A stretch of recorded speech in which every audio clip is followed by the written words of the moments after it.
Alrighty, everybody. Welcome back to the Private Listed interview series. Today we have in the house with us the talented, the gorgeous, the wonderful, straight from ENY, Cypress Projects to be exact. And above all of those other things, she's a mom and she's a tourist. We have Billy in the building, baby! Thank you guys for having me. No, thank you for coming. Oh my God. I'm so excited that you're here because I don't get a lot of female rappers. Mm-hmm. So to have you here, I'm super duper excited. Yeah, and you can actually rap. And you got flow. And you know how to write a beat. So and you're not tone deaf. So like I'm so excited to have you here. You don't have to say none of the stuff that I'm saying. Okay? I'll say all for you. But some distinctions that I want to make. Are you a drill rapper or a gangster rapper? I'm a gangster rapper. That's right. Are you a YouTube actress or an actress? I'm an actress. I went to acting school. I went to Monica May acting school. They wanted to offer me a scholarship to go off and act and get a tutor and everything. My mom said no. She's like, no, we're not doing that child star thing. And I'm happy. Yes, I'm happy, Mom. Thank you, because I would have been there with Dan Snyder. No, there we go. And now, okay, right. So like, look at all of the things that we said she's done already, right? Mm-hmm. Like we said, she's a rapper, she's an actress, but there's also something else that you guys don't know about Billy B that I just found out. She's a streamer and a gamer. Yes. She about to be out there with Kai Cenat, y'all. Kai, call me. Y'all gonna be in there doing them little dances. Alrighty.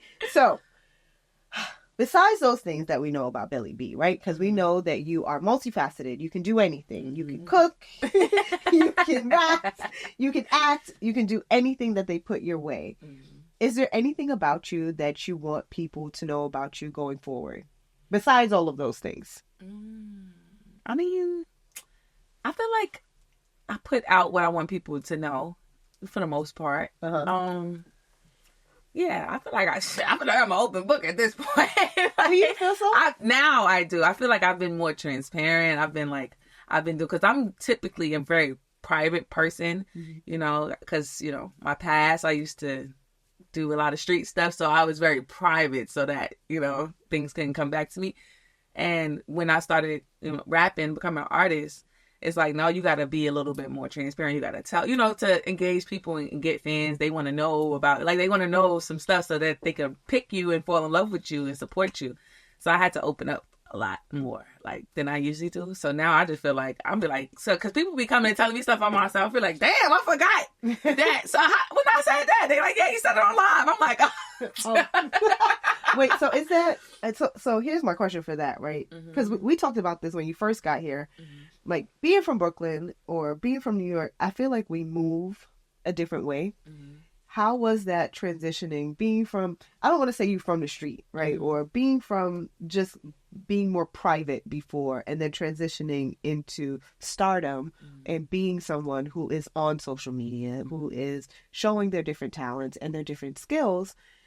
Like, is it easy for you now to engage in that way? Or was it something that you had to continuously work at in order to, I guess, build up a fan base? Yeah, I had to work at it. I was super shy. So, you wouldn't believe it. Sometimes after I perform, I'm like, how did I just do that? Like, if you would know where I came from, I just never used to talk. I was super obedient. Like, my mom was like, she was big on manners and everything. So I was just super obedient. Wait, where's your mom from? She's from New York. She's American. Yeah, she's American. And she was just super, I was super obedient. So I was real quiet, real soft-spoken growing up. And then as I got older, I just kind of got out of my shell. I knew I was so shy and it was hindering me from doing things. And I was like, you know what? I'm breaking out of this. And I jumped out when I was in high school. And I started performing. I started doing shows in my school and stuff and it helped me be more out there. Uh-huh. But yeah, it was a transition. I had to I had to build, because even talking sometimes it's like, I'd be like, I feel so weird talking to people, but doing my job that I chose, I have to talk to people, I have to perform. So I had to learn all of that stuff. Well, then so then if you have to do all of that, right, because you have to do it now, how do you disengage? What do you do to detach yourself from social media, from being on YouTube, being a gamer, and just, like, say, locking in just with family or even just yourself? Me being a mom, that's my time. Like, when I'm on full on mom time, the phone is down and I'm just with my son. We're doing stuff, earthly stuff, parks, motor skills, activity. Like, I'm just, that time right there, I'm just like dissociate. I'm not Billy. I'm just mommy. Yes. And I do my self-care and everything in that space, in that moment. And sometimes I drag it a little bit, because I'll be like, I'm not doing nothing for 2 weeks. I'm just staying in mommy mode. I'm cooking. But it's like, you got to kind of balance it, because those 2 weeks, another artist could come out, steal your sound, your look, everything. And songs.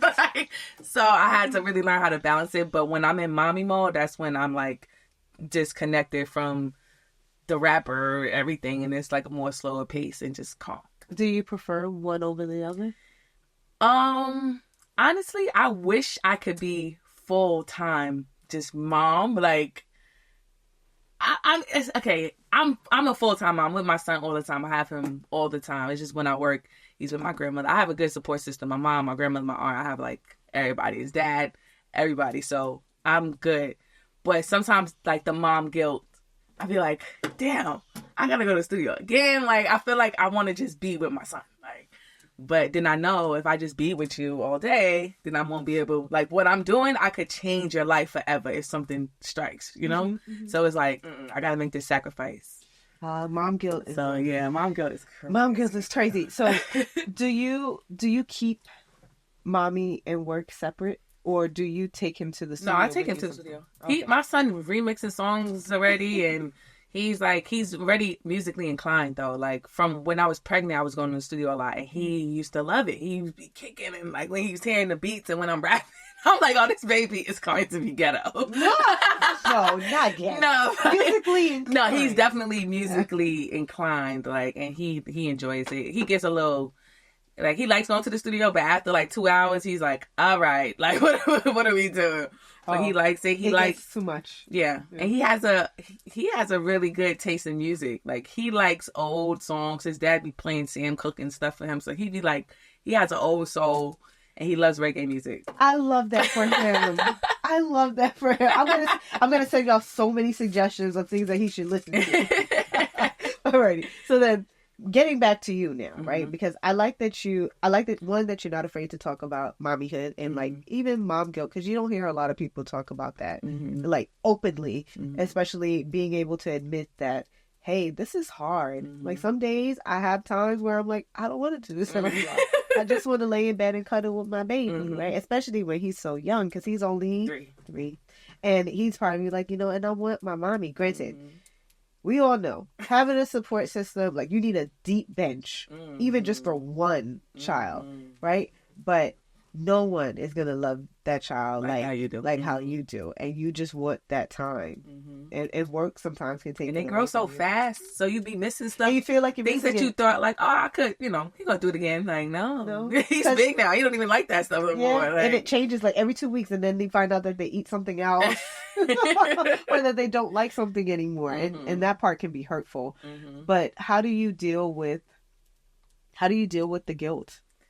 I just do it, because I just know that, it'll be all right. Like, it'll be all right. Sometimes as moms, we get dramatic, like, oh, no. But it's like, listen, you got to be tough and set that foundation for him. He'll appreciate it later in life. So, yeah. Okay. Well, so then now that you do, because you have a lot of stuff, right? you do a lot.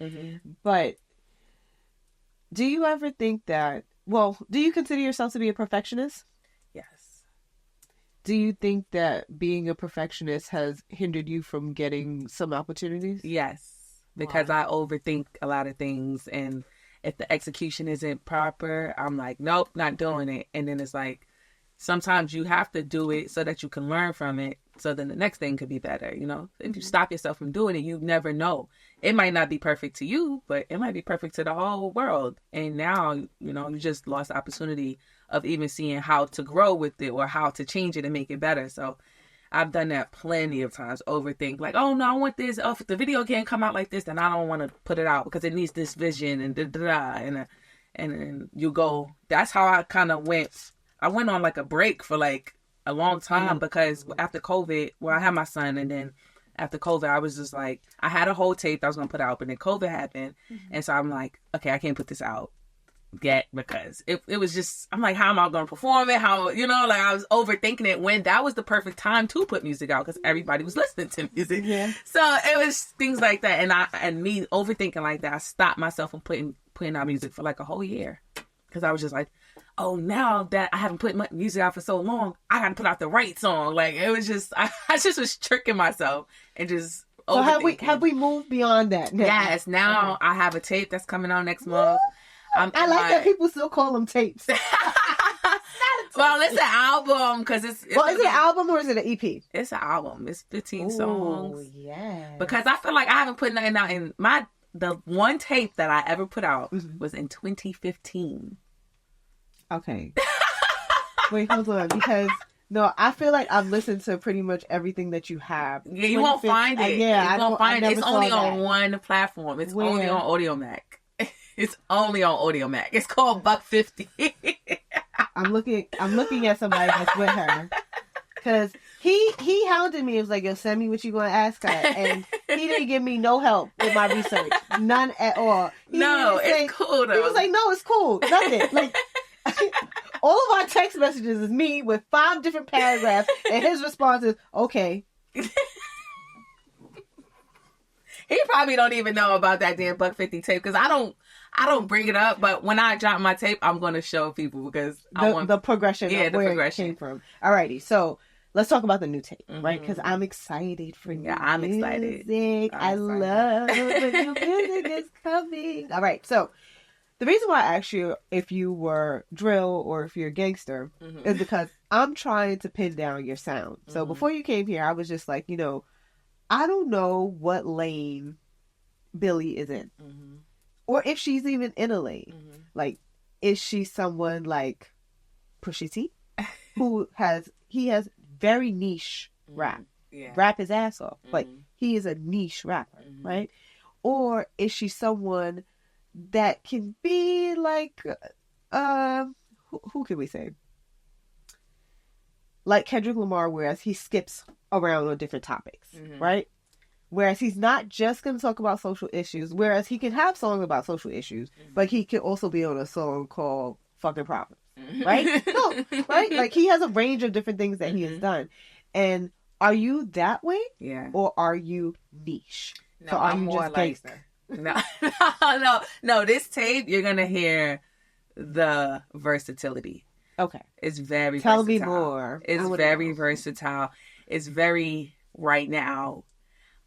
I'm so excited because I haven't, usually I've like lately, well, between 2015 and now, I was just putting out singles, you know? Right. Because features. Yeah, features. So my whole thing was, I don't want to put out tapes if there's no fan base. I want to keep building my fan base and then put out my tapes when whatever. But I don't even know what the hell I was talking about. I was just making sure. I think I was scared, and I was just like making things up. And you were trying to procrastinate. Procrastinated. Yeah. Okay. But now I'm just in a space where I want to give my supporters. I feel like people have been supporting me so long, and they've been growing with me so long, and I haven't been feeding them.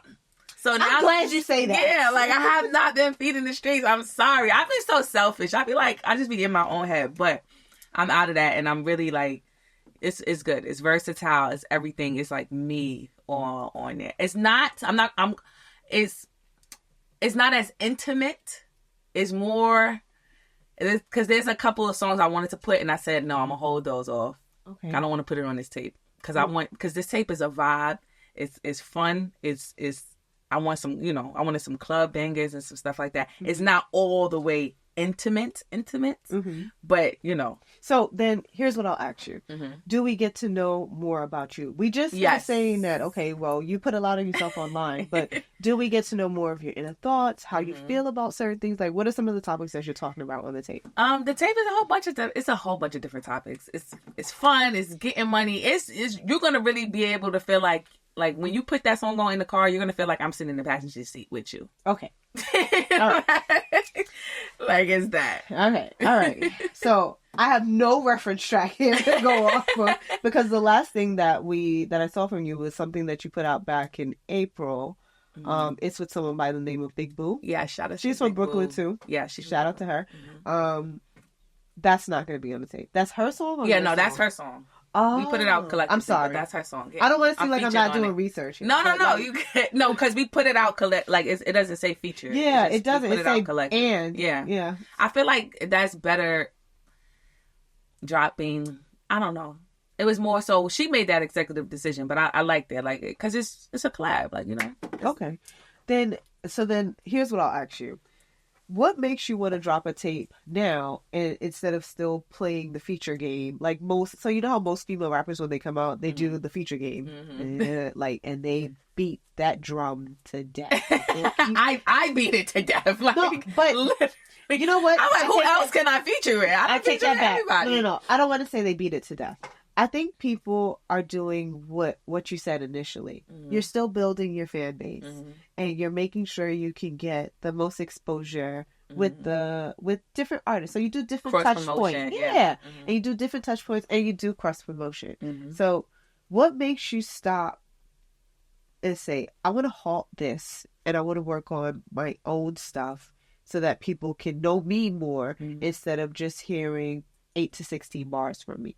What makes you say that? Because I did so much features, I kind of got lost in everybody else's sound.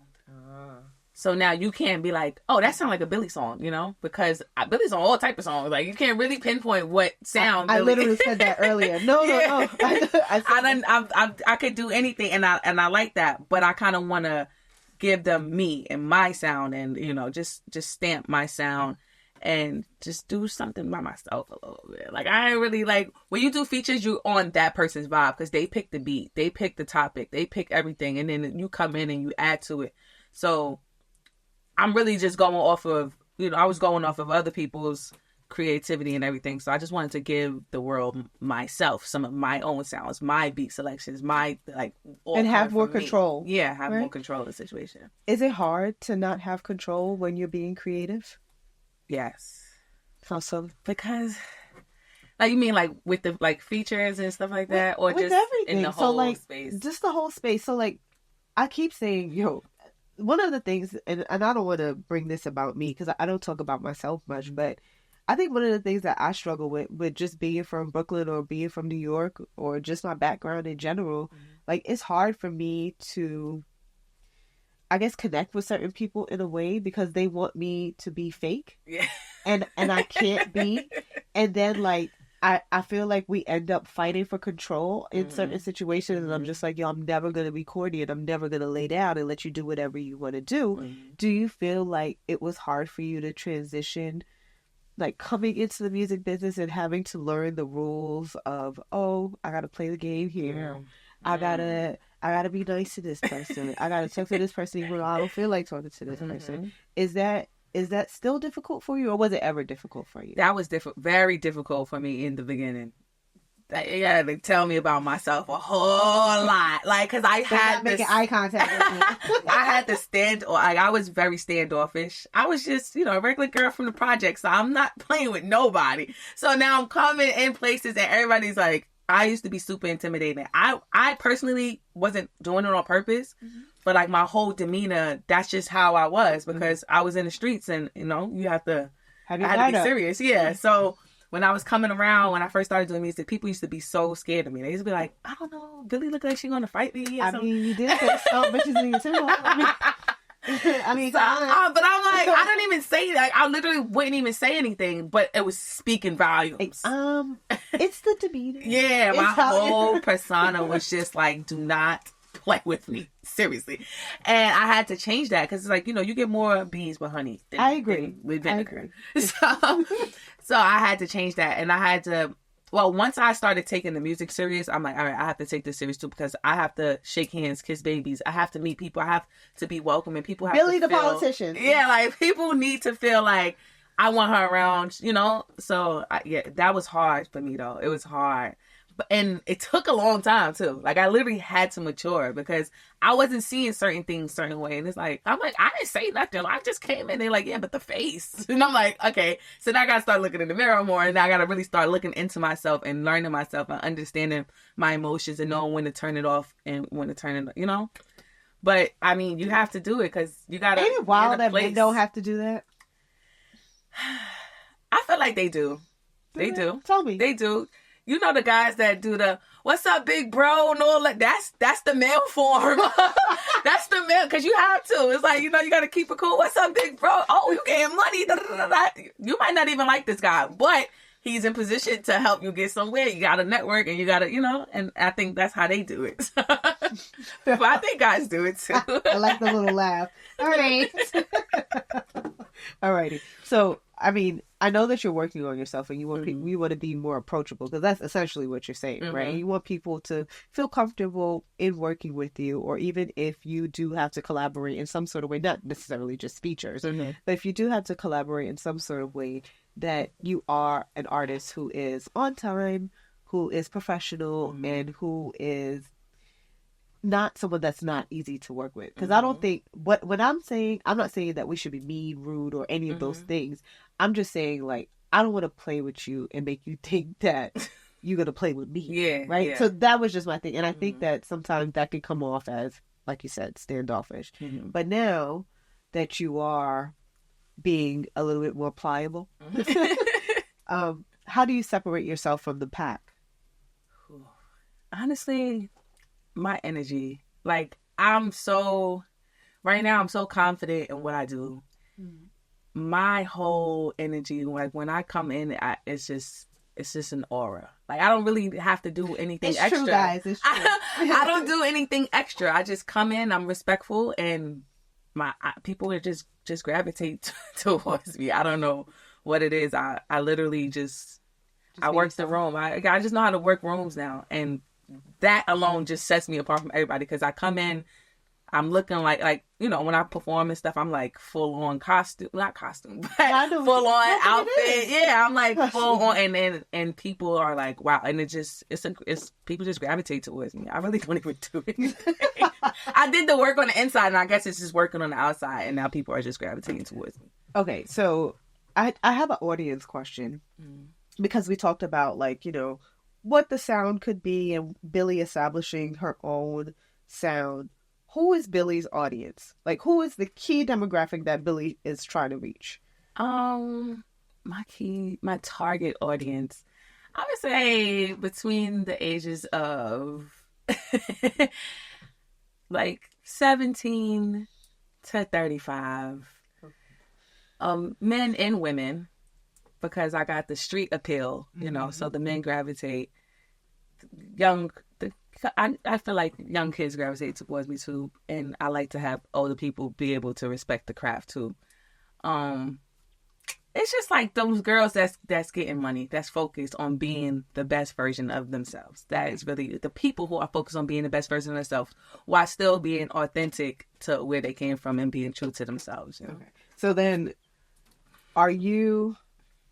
Because we're still trying to figure out Billie's sound. I know I keep going back to this, but I really want to get to it because we haven't heard you by yourself. So is it whereas we have on one end of the spectrum where it's super duper sexually explicit, or is it somewhere along in the middle ground? It's in the middle because some days I do feel a little freaky deaky. But then some days it's just we rapping and there's bars and there's just lyrics and so it's very versatile. Y'all gonna see I have a lot of different personalities and all of them come out in the tape. So okay, yeah, alrighty. Do you feel that so when you first came in, I was saying you got flow, you know what cadence is. You probably write your own rhymes, don't Yes, I write all my rhymes. I bet she did. But is that enough in this business? No. Yo, I got into a whole argument with SO about this. Really? About talent not being enough. Oh, yeah. I tell people that all the time. It's not enough. It's not enough. You have it's to literally have, not enough. So what else do you have to have? Oh, you have to have personality. And a team. And people who... See, you honestly don't have to have a team. Okay, if you have work ethic, okay, good personality, you can have a little bit of talent. You don't even need that much, but you can have a little bit of something and make something. You can really finesse a situation. You can go viral, and then the team and all of that stuff will come once you're lit. So you don't feel that you need to have people who advocate for you? You do. Okay. But you don't, but it's not necessary. Like a lot of people don't have teams, but they know the vision and they are focused on getting that vision out, and they get it out. Like, being that we have social media now, things are so different. You can literally do it by yourself, and then once everything picks up, you could get. But having a team is very important, and it helps, especially early on. It helps a lot. But sometimes having a team, everybody got different. If everybody's not on the same page, it could hinder things. Because somebody be like, I feel like we should do it like this. And then another person like, I feel like we should do it like this. And then everybody's not really understanding the vision properly. And then things, I don't know. So then it's kind of... You bring up a lot of good points. But here's something that I think about. It's kind of funny how things have changed now, right? Mm-hmm. Because before... in the record industry or music industry, artists were kind of groomed in a sense. Like, they were A&Rs and they do press training, artist development. They pretty much pick your sound for you. Mm-hmm. But now I kind of feel like it's the opposite. You pretty much, as Billy B, have to be and you can tell me if I'm wrong. Mm-hmm. And that, I think that's where I'm going with the question mm-hmm. right now. Do you feel that now you pretty much have to have the whole package, whereas you already have the following, you already put out your own music, you already are an actress, you're a triple threat. Like, do you remember, like, once an artist came out before, mm-hmm. then we found out, oh, not only does this person rap, they act too. Mm-hmm. Oh, they dance too. Mm-hmm. Oh, they write as well. Mm-hmm. And, like, they almost like kind of like tailored everything that will come. Like, they'll streamline whatever information we'll get out about the artist. Mm-hmm. But now, do you feel like you have to be a complete package before you're picked up by a record label? Or is it even a want for you to be picked up by a record label? Oh, for me personally? Yeah. I had many, like, label situations come, and it just wasn't the right situation for me. Mm-hmm. So I just turned it down. Because it's like, literally, you could sign a label and you still be doing all the work yourself. So I'm like, what are we, like, y'all, and they'll just sit and they'll wait until something pops, but won't really, like, do nothing to make something pop. So the label thing just, I mean, I wouldn't mind partnering with a label, but it has to be the right situation, maybe like a distribution or a single deal or something like that. Mm-hmm. I don't think for, like, the long term. Can you explain? So, like, for people who don't know mm-hmm. those technical terms, mm-hmm. what's the difference? How would the distribution deal help Billy, whereas it will make a difference in whatever project you're putting out? Well, a distribution deal with a budget, they basically fund whatever it is. Like, say it's a tape or something, a project. They'll mm-hmm. fund the project, the recording and video production and stuff like that. And you can use the label's resources to push. They'll push it. So the marketing dollars. Yeah, but it's not a 360. It's not a whole thing. It's just for that project. Okay. And then, like, a single deal, they just come in and they'll buy into a song that maybe if the song is hot already, or if they think it'll be hot, they buy into the song and then guys split it down or whatever. The labels, it's funny because I don't like to say, like, no, I'm gonna stay independent. Being independent is hard. And I hate when artists, especially artists, and sometimes it be a lot of the older artists. They come and they be like, they done been through 5-10 deals already. They was jumping through deals they whole life, they know how to finesse the labels and all of that. And then they be like, yo, stay independent. But it's hard as hell. Stop telling artists to stay independent because you don't know how they're funding their career. Mm-hmm. It's hard if you don't have a team and you don't have like the funding. Being independent is hard. Some people with the labels help can do a lot, can do really good. Mm-hmm. But then you have artists just like, oh no, fuck the labels. You could do it by yourself. You can, but it's a lot of work. So I don't like saying that. No, I wouldn't mess with the labels. It's just, I need a proper situation that's good for me. I do a lot of things myself because I've been doing this for so long. So I know, I'm from the street. So I'm going to always go find the plug. I'm going to find a plug in any field we in. I'm going to find the plug. I'm going to get the prices real low and I'm going to sell it back for the high. So that's just the type of person I am. So I'm going to do that. So if a label came with a right situation, yeah, I'll do it.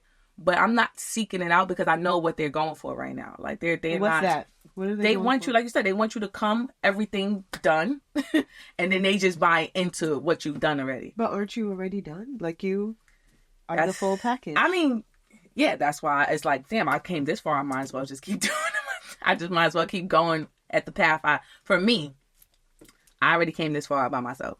I got a platinum record. I done pop on pop songs. I got an entrance song for WWE all by myself. So now, and the labels know that too. They come, they'll come just to see, because sometimes people be vulnerable and they be like, yeah, I want to sign, fuck it, I'm going through a hardship right now. Mm-hmm. So they'll just be like, hey, like try to see if you're if you're vulnerable right now. But they know not to even play with me, child. They be leaving me right now. Has that made you a little jaded though about even going for a label deal because you've done all of this yourself? Do you even think it's necessary at this point? See, a label, the right machine could really push you to superstardom. You understand? But you're on all markets right now. So here we go back again to our initial points in the conversation. Mm-hmm. We did have Gangsta Billy, but we also got Pop Billy right now because I heard you on Z100. I was like, what? That was crazy to me. Like, I was like, I never would have thought. Yeah. I never would have thought that. I was like, oh, they played my girl on Z100. Yeah. But and you did that yourself. How did that collaboration come together? Did you reach out to her? Or did she? She reached out to me. She DM'd me. Yeah. Oh my God! See, we're sliding in the DMs. That's why I said sometimes you got to shoot your shot because you just might make it. Yes, I go in everybody's DMs and I ask, "Hey, do you want to come talk to me?" Everybody, and I make sure that I do it professionally. Yeah, I'm like, "Hey, you want to come talk to me?" But like, no, it works. It does, and you guys clicked, and you guys worked together. Do you think that? I mean, you talked about this stuff a long time ago, and I don't want to harp on it, but do you think that because you call yourself a girl's girl, it makes you more prone to doing songs with other girls, or make you more prone to doing a song with her? Like, the reason why I ask that, right? Because I say to myself, you know how Drake has that line about Kendrick, like, they made you rap for the whites? I'm like, did someone make you do that? Or did you do it yourself? You felt that this was a good situation for you, and you liked the song, and you said, okay, I think my vibe meshes with her vibe, and we can make this pop. Was it like that? Yeah, no, I love music. That's why, I chose to be in this crazy industry, because I just have a passion for music. I love hearing music and making music. So I love a challenge. Getting on a pop song, like, who would expect to see me on a pop song? Like, not cursing, that was just a challenge. I love that for you. Yeah, it was just a musical challenge. I'm like, hell yeah, I'm always up for a good musical challenge. I didn't even look at it like oh, pop, or I didn't even really honestly look at it like that. I heard the song, the production was amazing. I was like, let's go, like, let's do it. And I did it myself. It wasn't no forced thing. I just like to tap into Wait, did you know who No Doubt was before? Like, you knew about the song and all? Wait, so did Gwen Stefani reach out to y'all at all? Yes, when she put hearts under Hayes' post on TikTok. Oh, oh God! Now I gotta watch you because if she come around, she gonna steal you the way how she stole Lady Saw, and then we never saw her again, and then she started doing gospel. Oh my! No, I'm serious. No, I'm very serious. I didn't know nothing. No, do y'all know who Lady Saw is? Yeah, I know Lady Saw. Okay, y'all know after she was on that song with No Doubt, we never saw her again, right? Mm-mm. She went and did gospel after that. I know nothing about that. I never heard. I told you I got all the reggae songs for you and the baby, and we gonna work this out. Okay, so I'm glad no one made you do that, and no one dictates to you what you need to be on, what you need to sound like. You need to wear very revealing clothing. You need to talk about sex all day. You need to, I mean, like, sure, if you want to talk about it, that's fine, but no one is making you do contrived records, right? No, yes. Okay, here we go. Yeah, no, I feel like maybe that's too probably why I never really got into a deal situation, because I'm not with that swaying my opinions. Like, if I said this is what I was doing, especially with things like the dressing and the language, like, I'm grown as hell. I know I know when to get sexy, and I know when and we ain't gonna run it down to the ground. You ain't gonna have me ass up and doing, like, it's just a lot of stuff that I don't go for. So a lot of times with those, like, when I was doing label meetings and stuff, you speaking to people, I'm like, this ain't gonna work, like, because the type of person I am, and no, it ain't. Do you think they're pushing female rappers to do that more now? Yeah, they always feel like sex sells, and honestly, these labels, they only know what worked for the last person. They don't know, they don't have the visions that the artists have. They just know, listen, such and such did this, it went viral, you need to be doing that too. You need, come on, start twerking a little bit. You don't see all the twerk videos going viral. They don't know what is actual, or like they don't know. They just know a formula, and they try to run everybody through the same routine and just see if it works. So they definitely, I feel like they rush the females. Like, when female rappers come out, they come out and then they try to make them do everything, and they rush them through. In 1 year, you know, see the girls, she just did all different type of looks, all different type of sounds, all different and to the point where the fans be like, all right, we're tired of you, now on to the next. And for them, it's a business. They don't care. Right. If we have a good year, they just want to have a good year and make a return on their investment. That's it. Like, so yeah, they really, but that's the business part of it. And that's kind of the part I try to stay away from. That's why I like being independent, because I just get to do my thing. Do you think, so you're independent and you are, I believe whatever you say, right? But do you think that being in a relationship helps? Because sometimes it helps, it hinders. It's a gift and a curse.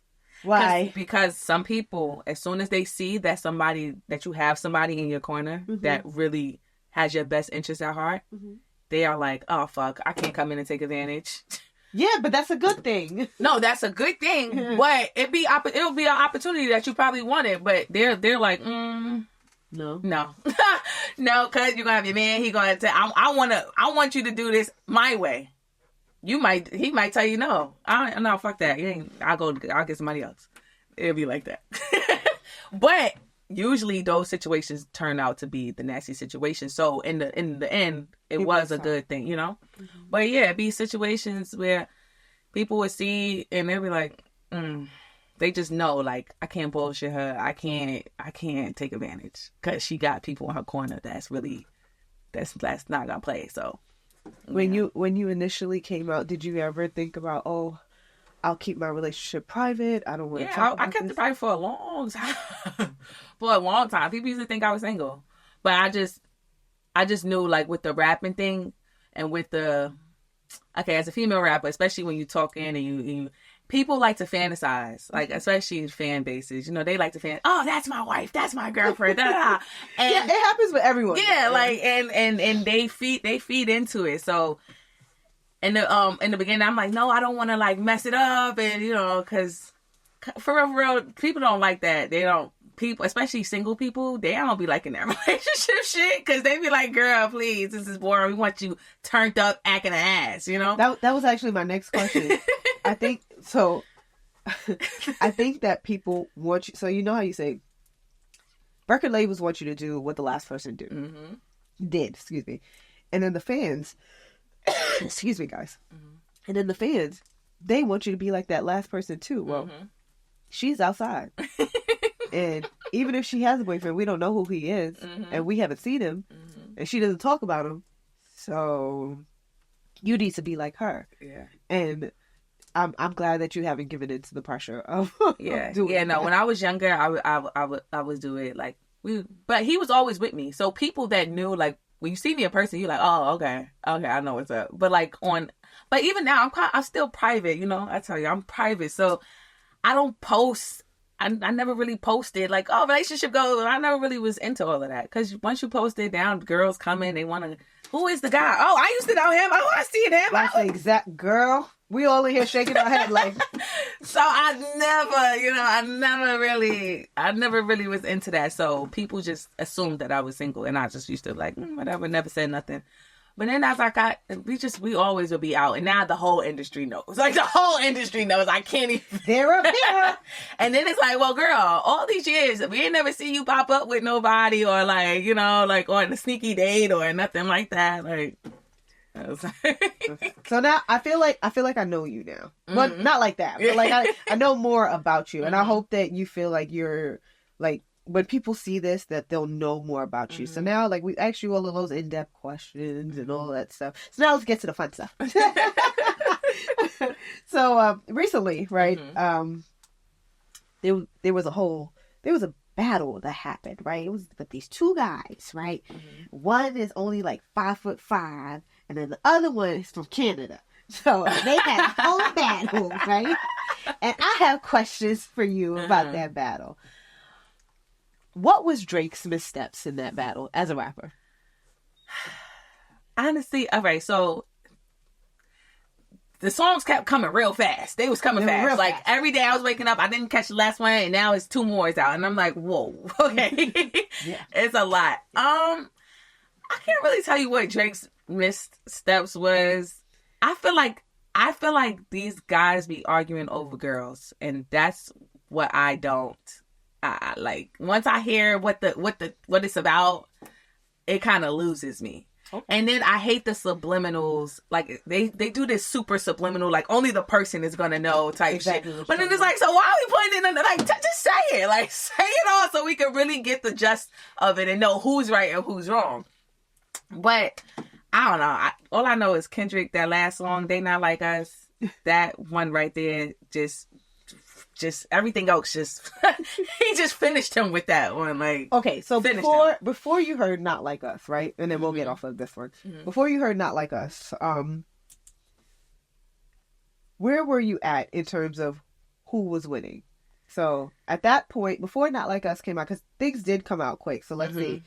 First we had what did Drake drop first? So he had I was on the YouTube push-ups doing the recaps. So he did. So he did push-ups, right? But he had the tailor-made one. That's the AI one, and then Kendrick, and like he kept goading Kendrick to come out, and then Kendrick did come out, and then he dropped. So let's see, there was Euphoria, there was 616 in LA, but they didn't release that to streaming. Then they did Meet the Grams, but Meet the Grams came after. What's the name of the Drake song? I can never remember the names of the songs because everything happened so fast. But then he did that. So up until that point, right? Before Not Like Us, right? Who was winning in your eyes? I really wasn't liking either of them. Really? Yeah, it was giving like. I'm not, no disrespect to Drake and Kendrick, because y'all some legends, but it was just giving like old heads going back and forth. It was like, I could not, I'm just like, oh my God, like it was dragging. I'm not gonna lie, Kendrick was dragging a little bit. Like he was like doing like the songs, the slowness. I like not like that's how I like to diss somebody. Like this is how we go. I'm gonna play in your face. That's the type of dissing that I like. All right. The drop and give me 50 thing was cool. So I'm probably like, just to put an answer, I feel like Drake probably had the one up a little bit because Kendrick was really being like serious. And sometimes when you super serious, you look mad. You look defeated, you know, because it's like, why are you so mad? Like, what happened? I have so many questions about that. I promise I'm not gonna say on it. But then, like, nah, I gotta go back to the old heads. It was giving that. It was giving life to the old heads, though. Right? Like, people was eating this up. Like, it was amazing. Yeah. Like, even People on the was morning, loving it. it's still talking about Drake and Kendrick right Yeah. now. But then, who do you listen to? Like, who is Billy B's top rappers? You don't have to give me a top 5, and they don't have to be in order, but, like, who do you listen to? Or who did you listen to that made you say, okay, this person is good. I can do this better. Growing up, my musical taste all came from my mom and my brothers, right? Okay. My mom was a big R&B head. Mary J. Blige, Angie Stone, all of those. My mom screaming, singing the songs all day. So I'm a lot of R&B. I've listened to a lot of R&B. And my brothers were big Jadakiss, Dipset, and Jadakiss, Dipset, Jay-Z fans. Mm-hmm. So like I used to listen to all of that too. And then I grew up, like when I was growing up, it was like Bow Wow. It was little stuff. So my rib Wait, musical... you listen to Bow Wow? Yeah, I used to listen to Bow Wow. All right. Nobody listens to Bow Wow. Bow Wow was doing, 106 and Park days. This is why you say you ain't like the Kendrick stuff. I did listen to Bow Wow growing up. A lot of the girls, my age probably, right? I did not listen to Bow Wow. Like, it was... Bow Wow had some good songs. Name one. Puppy Love. Jesus Christ. Puppy Love. We got y'all don't listen to Bow Wow. But no, I'm saying no one here in this room has listened to Bow Wow. Well, y'all older. That's not true. You don't know how old she is. I don't know. That's not true. I did. I used to listen to NSYNC. I used to listen to Backstreet Boys. Okay, they're fine. That's fine. Bow Wow now. But you're a rapper. Bow Wow was a rapper at that time. He was Mr. 106 in Park. Like, don't do Bow Wow like that. Bow Wow, they trying to play in your face. That was Mr. 106 in Park. Bow Wow had the jams. Bow Wow was a rapper. He came up with Snoop Dogg in I'm not saying he's not a rapper. But if I'm in my car, right? In my play car in the backyard, right? I'm getting my little tights.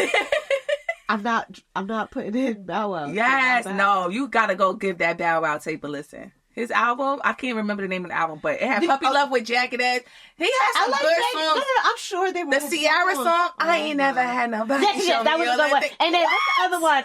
Fresh as I'm is. Yeah, that was another one. I did like. No, I'm not saying that I didn't like any of the songs. I'm just saying, like, that was your musical inspiration. No, I was just telling you what I used to listen to. The legends was from my mom and them, but I used to listen to play stuff because I was a kid. But the influence and stuff came from the Dipset. I'm about to get I don't listen to rappers. Messing up my part. People want you to be like, oh yeah, Jay-Z is my favorite. I don't. Wait, so who's your favorite rapper? I don't have a favorite rapper. Jesus Christ. I don't idolize people. But no, Nicki, you don't have to idolize people to realize that someone is. I like certain songs from people, but I can't be like, this is my favorite rapper. Okay, you were about to say something about Nicki. What about Nicki? Nicki is what made me rap. Okay, we're getting somewhere. Yeah, no. That's what I'm saying. No, like, background was my mom and my brothers. They were like, they influenced, but me, I was just, when I was younger, but when I started rapping, it was Nicki because she was it. And she could rap. And one time, right, this was literally made me rap. I spit Nicki's Dead Wrong verse to my mom, right? And I was like, let me see, I'm a curse. Let me see if she catches it, right? So I'm like, Ma, you want to hear this rap out there? So she's cleaning up and she's like, yeah, go ahead. So I'm rapping it and I'm cursing and I'm saying I rapped the whole Dead Wrong verse. And my mother was like, oh, that was fire. Keep doing that. And I was like, what? And I literally, from there, I started remixing songs and all of that and all of that. Okay. I'm not just trying to do Bow Wow like that. Don't do Bow Wow like that. Bow Wow was a goat of his time, okay? She said goat. He was. There was no little kids doing what he was doing. I'm stressed right now. Like That's crazy. I'm confused. Like even people in the background are talking like. He got more than that nigga was. He had mad hits. What? I ain't gonna cap. He was lit. He just saying, you know, people. I feel like people thought that he would have grown on to still be that type of rapper. I don't think anybody thought that.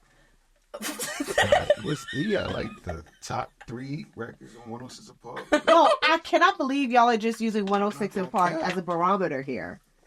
That's crazy. Bob grew to do stuff in life. He went on. He did movies and stuff. I'm saying rap wise. He's not a failure.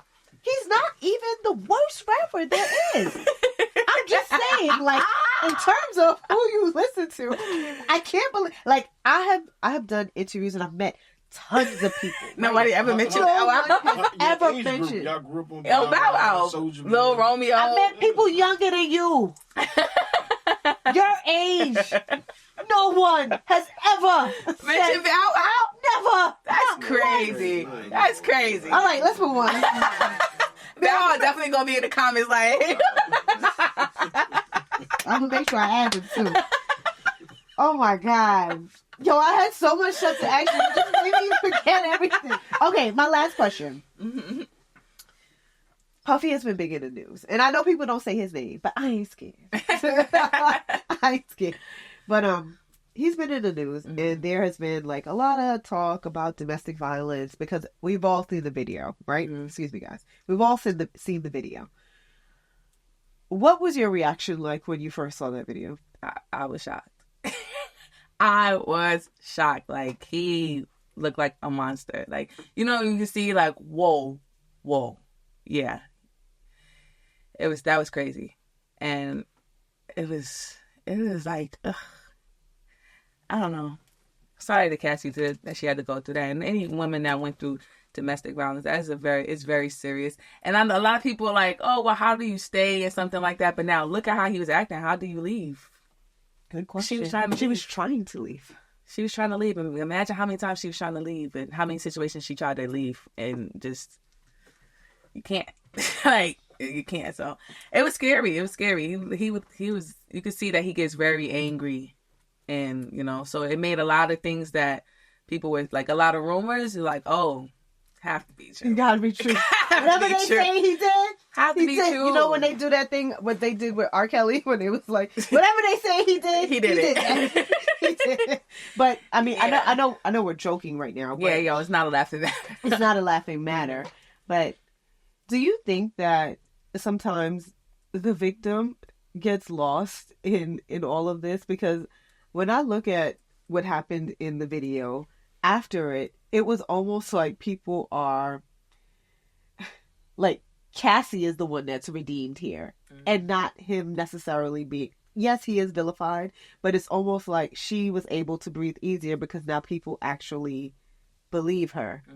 Ain't that is wild? Yeah, it's crazy that people don't, you know, especially nowadays because of how society is. It's like, well, you didn't record it. You know, everything is recorded or everything is exposed. I mean, it was recorded. It's just that she didn't have access to it. Exactly. So people, it just sucks as a victim because people always feel like, oh, you should be able to show us, like, prove it to us, prove it, without even like just taking your word for it or listening and trying to use their better judgment.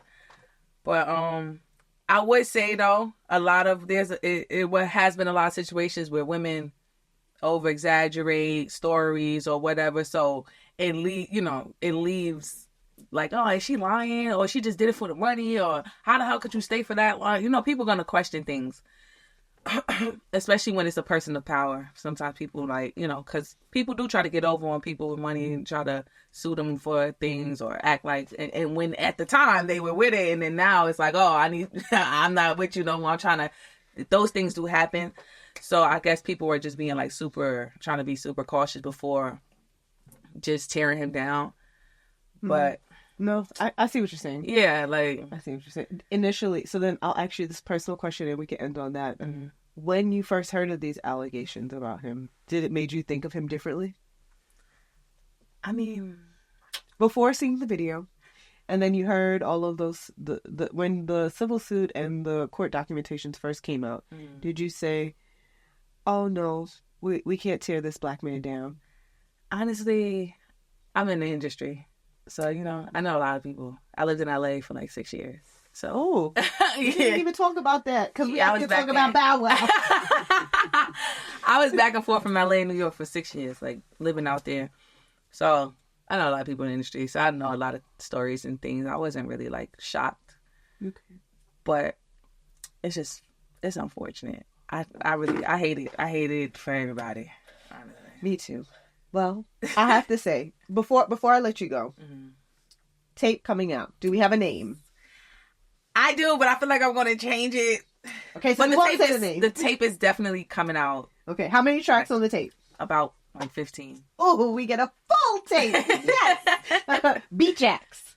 Not really, because I ain't trying to listen. Y'all not gonna take all my goddamn. There we go. I like that. Okay. What about people featured on your music now, where you dictate everything? Yes, I'm gonna have, but I'm not gonna drown it out. It's only gonna be like 3 features. Oh, so we get to get you. Yeah, it's gonna be all of me. Okay, let me see. Yeah, pause.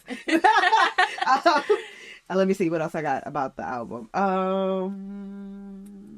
Any producers you can name that you work with? Right now, my engineer, he's a producer too, Codename Bells. Nice. And Zell2 Swag. Those are my two. I got the most songs from both of them. Okay. And then I'm probably going to have some from Synesthetic Nation. That's my other producer too. Okay. And then lastly, when should we be looking for this? The end of June, top of July. If I'm going for end of June, but you know, sometimes it'd be a little technical difficulty. I'm going to hold her to this because we're going to make sure that we time this interview. Yes, no, listen. Anytime I say I'm dropping something, my fan base be like, hello, it's Thursday, 1:00. You said, and I'm like, okay. So yeah, y'all could come hunt me down, put the pressure on me because I'm ready. I'm ready for it. It has been a pleasure. You are like a dream to talk to. You're super engaging. You're smiley and not in a fake way. and you made me feel like we all know you now. And I wish you the best of luck and much success. Thank you, everybody. So much. Bye, Billy.